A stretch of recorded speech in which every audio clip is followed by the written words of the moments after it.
गडिंग्लज शहरात जे मागच्याच महिन्यात मुस्लिम साहेब गडिंग्लजला आले होते विकास कामाच्या उद्घाटनासाठी, त्यावेळी त्यांनी ओपन स्पेस पाहिलं होतं आणि तिथे अडचणी त्यांच्या नजरेस आल्या होत्या की तिथं ओपन स्पेस मध्ये नगरपालिकेच्या नळानुसार पाणी तिथं पोहोचू शकत नव्हते. त्यामुळे मुस्लिम साहेबांनी 3 ठिकाणी स्वखर्चातून त्यांनी बोर मारायचा निश्चय केला आणि आज 1 महिना व्हायच्या आत तिथं बोर मारून त्यांनी दिला.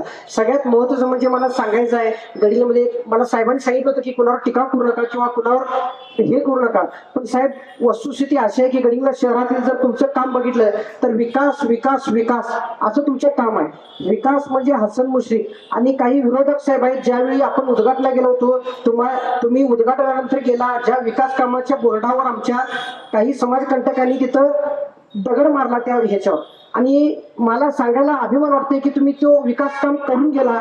त्याच्यानंतर तुम्ही विकास कामाच्या दगडावर एक नारळ फोडला आणि त्या नारळाच्या माध्यमातून गांधीनगरमध्ये आजपर्यंत जेव्हा पाणी तिथे येत नव्हतं, सगळ्यात जास्त मला आज कौतुक करायला वाटतंय की त्या गांधीनगरमध्ये सगळ्यात जास्त पाणी आलं. म्हणजे तुम्ही जिथं दगड मारल तिथं हसन मुश्रीफ साहेबांचा विकासाचा दगड तुमच्या डोकीत बसल्याशिवाय राहणार इथून पुढे का, हे मी आज तुम्हाला इथून सांगतो. तसेच येणाऱ्या काळात आता माझा मित्र गुंडू पाटील सांगितलं, कुसुमाग्रजांची कविता त्यांनी सांगितलं की मोडून पडला कणा तरी मोडला नाही, असं काहीतरी त्याने सांगितलं.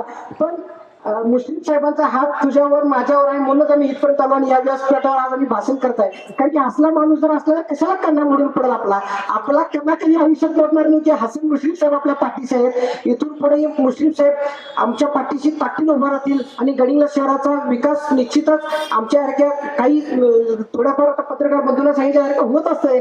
पण काय साहेब, विकास कामांचे मुस्लिम साहेबांचा हंटर त्या मिटिंग मध्ये ठरवलेलं तिथे आणि हंटर आमच्यावर बसल्यावर सगळं सुरळीत होते, त्यामुळे काय घाबरायची गरज नाही.